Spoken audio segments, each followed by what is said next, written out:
Il était une fois, dans un village reculé nommé Nkosa, une jeune fille appelée Nyoka. Elle était connue dans tout le village pour ses yeux éclatants, semblables à la lune, qui brillaient d'une lueur douce et mystérieuse. Les anciens disaient que Nyoka avait été bénie par les esprits de la nuit, car elle était née lors d'une pleine lune éclatante. Malgré la beauté envoûtante de ses yeux, Nyoka était une fille humble et bienveillante, toujours prête à aider ceux dans le besoin. Nyoka était la seule fille de ses parents, de modestes cultivateurs de manioc, et ils la chérissaient profondément. Bien qu'ils ne fussent pas riches, ils se considéraient chanceux d'avoir une fille si belle et si vertueuse. Cependant, à cause de la lumière mystique qui émanait de ses yeux, ses parents étaient extrêmement protecteurs et la gardaient à l'écart des autres filles du village. Un jour, alors que Nyoka se rendait à la forêt pour ramasser des herbes médicinales, elle rencontra 3 jeunes filles du village.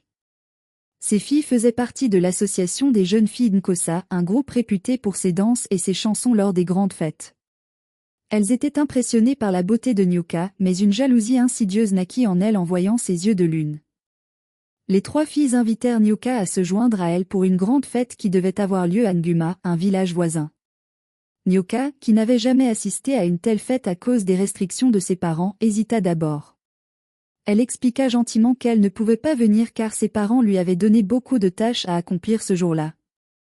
Cependant, les filles, avec un sourire malicieux, lui proposèrent de l'aider avec ses tâches pour qu'elle puisse se libérer. Malgré les avertissements répétés de ses parents de ne pas faire confiance à ses filles, Nyoka accepta leur aide. En un rien de temps, les 3 filles accomplirent toutes ces tâches et insistèrent pour qu'elle les accompagne à la fête. Nyoka, excitée par cette rare opportunité, accepta. Sur le chemin de Nguma, les filles passèrent par une rivière sombre et profonde. Cette rivière était habitée par une ancienne divinité nommée Mamiwata, connue pour ses caprices et sa puissance. La règle était simple, toute personne traversant la rivière devait faire une offrande à Mamiwata au retour, sinon elle serait capturée par l'esprit de l'eau. Nyoka, qui n'avait jamais quitté Nkosa, ne connaissait pas cette règle. En arrivant à la fête, Nyoka devint rapidement le centre de l'attention.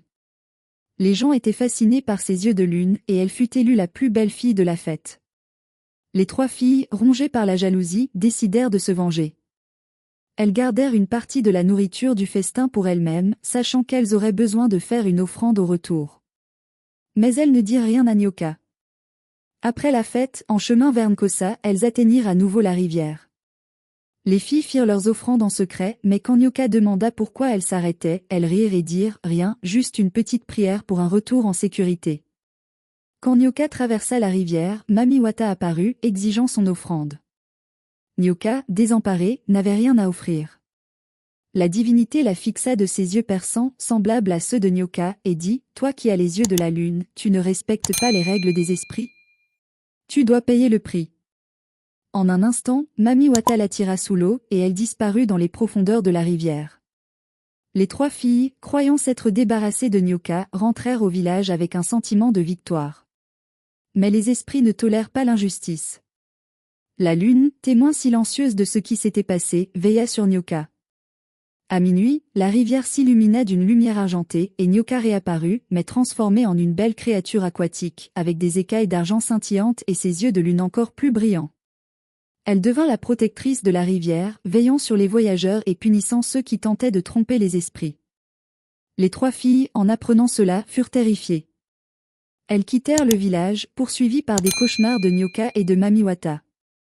Quant à Nyoka, elle continua à briller, non plus en tant que simple villageoise, mais comme la gardienne mystique de la rivière, dont la légende se transmit de génération en génération.